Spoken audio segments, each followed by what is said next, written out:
Operation Sindoor పై లోక్సభలో చర్చ జరగనుంది. మధ్యాహ్నం 12 గంటలకు లోక్సభలో పహల్గాం దాడి ఆపరేషన్ సింధూర్ పై అమిత్ షా మాట్లాడనున్నారు. ప్రధాని మోదీ సాయంత్రం చర్చ ముగింపు ప్రసంగం చేయనున్నారు. అనంతరం రాజ్యసభలో ఆపరేషన్ సింధూర్ పై చర్చ జరగనుంది.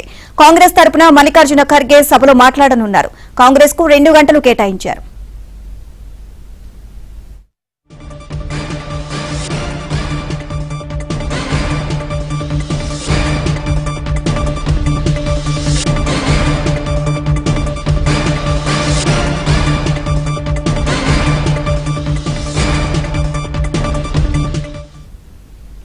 ఓవరాల్ గా ఈ అంశానికి సంబంధించి మరిన్ని అప్డేట్స్ మా ఢిల్లీ బ్యూరో చీఫ్ కృష్ణ అడిగి తెలుసుకుందాం. కృష్ణ, రాజ్యసభలో మొత్తం కూడా ఆపరేషన్ సింధూర్ పైన చర్చ జరగనున్నట్లుగా తెలుస్తోంది. ఉభయ సభల్లోనూ ప్రధాని ప్రసంగించే అవకాశం కూడా కనిపిస్తోంది. ఓవరాల్ గా దీనికి సంబంధించి అప్డేట్స్ ఏంటి?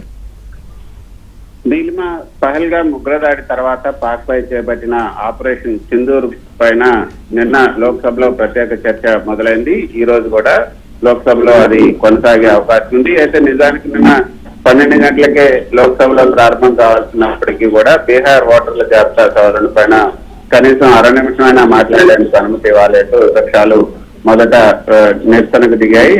దాంతో కొంత ఆలస్యంగా 2 గంటలకు ఈ చర్చ ప్రారంభమైంది. చర్చను కేంద్ర రక్షణ శాఖ మంత్రి రాజ్నాథ్ సింగ్ ప్రారంభించారు. సుమారు గంట సేపు ఆయన మాట్లాడారు. ఆ తర్వాత అది కొంత కొనసాగుతుంది. ఈ రోజు కూడా ఈ లోక్సభలో దీనికి సంబంధించినటువంటి చర్చ కొనసాగే అవకాశం ఉంది. ఈ చర్చకు ముగింపుగా ప్రధాని మోదీ తన ప్రసంగాన్ని చేసే అవకాశం ఉంది. ఇక రాజ్యసభలో కూడా ఈ రోజు ఇటు లోక్సభలో చర్చ జరుగుతున్నా గానీ అటు రాజ్యసభలో కూడా చర్చ ప్రారంభమయ్యే అవకాశం ఉంది. రాజ్యసభలో కూడా ప్రధాని మోదీ జోక్యం చేసుకునే అవకాశం ఉంది.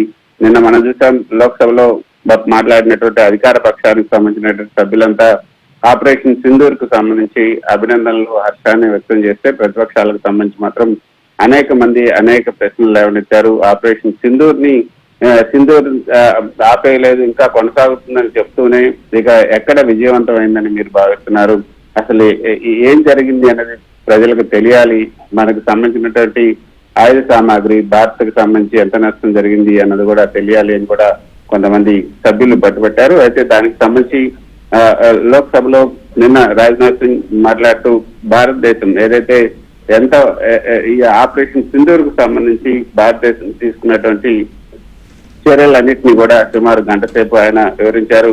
మోదీ నేతృత్వంలోని సరికొత్త భారతదేశం ప్రత్యర్థులకు అర్థమయ్యే బాటలోనే బదిలిస్తుందని కూడా ఆయన చెప్పారు. ధర్మాన్ని రక్షించాల్సినటువంటి సమయం వచ్చినప్పుడు సుదర్శన చక్రాన్ని ప్రయోగించాలని శ్రీకృష్ణుడు బోధించాడని కూడా ఆయన గుర్తు చేస్తూ, మన సైనిక దళాలు 9 ఉగ్రవాద శిబిరాలపైన ఎంతో సమర్థవంతంగా దాడులపై 7 పూర్తిగా నాశనం చేశాయి. కేవలం 22 నిమిషాల్లోనే ఆపరేషన్ సింధూర్ పూర్తయింది. పహల్గాం మారణ హోమానికి ప్రతీకారం తీర్చుకున్నాం. పాక్ లో అదేవిధంగా పాక్ ఆక్రమిత కాశ్మీర్ లో కలిగించినటువంటి నష్టం పైన ఆధారాలను కూడా సంపాదించాం. 100 మందికి పైగా ఉగ్రవాదులను మట్టుబెట్టాం. ఉద్రిక్తతలకు తావేవనే రీతిలో మనం దాడులు చేస్తామని కూడా ఆయన స్పష్టం చేశారు. అదేవిధంగా జయశంకర్, కేంద్ర విదేశాంగ శాఖ మంత్రి జయశంకర్ మాట్లాడుతూ ప్రపంచ దేశాలన్నీ కూడా ఆపరేషన్ సింధూర్ కు సంబంధించి ఏమని మద్దతు ఇచ్చాయి, భారతదేశానికి ఏ దేశాలు అండగా నిలబడ్డాయనే విషయాలన్నింటినీ కూడా ఆయన వివరించారు. ఉగ్రదాడికి గురైనటువంటి దేశానికి దాన్ని తిప్పికొట్టే హక్కు ఉంటుంది. భారత్ అదే పని చేసింది. అదేవిధంగా పాకిస్తాన్ కు ఉగ్రవాదులకు గట్టి సందేశం ఇవ్వాలనే ఆపరేషన్ సింధూర్ ద్వారా ఉగ్ర మౌలిక స్థావరాలను ధ్వంసం చేశామని కూడా కేంద్ర విదేశాంగ శాఖ మంత్రి జయశంకర్ తెలిపారు. భారత్ పాక్ మధ్య ఎలాంటి మధ్యవర్తిత్వం జరగలేదు. అణ్వస్త్ర బ్లాక్ మెయిలింగ్ కు సంబంధించి భారత్ ఎప్పుడు తలొగ్గదని కూడా ఆయన స్పష్టం చేస్తూ, ఏప్రిల్ 22 నుంచి జూన్ 17 వరకు ప్రధాని మోదీ, అమెరికా అధ్యక్షుడు ట్రంప్ల మధ్య ఎలాంటి ఫోన్ సంభాషణ కూడా జరగలేదని కూడా ఆయన స్పష్టం చేశారు. అయితే నీలిమ, ఒక పక్క ఇటు చర్చ ప్రారంభమైన వెంటనే అటు పహల్గాం ఉగ్రదాడి సూత్రధారి అయినటువంటి సులేమాన్ కూడా మన భద్రతా దళాలు హతమార్చాయి.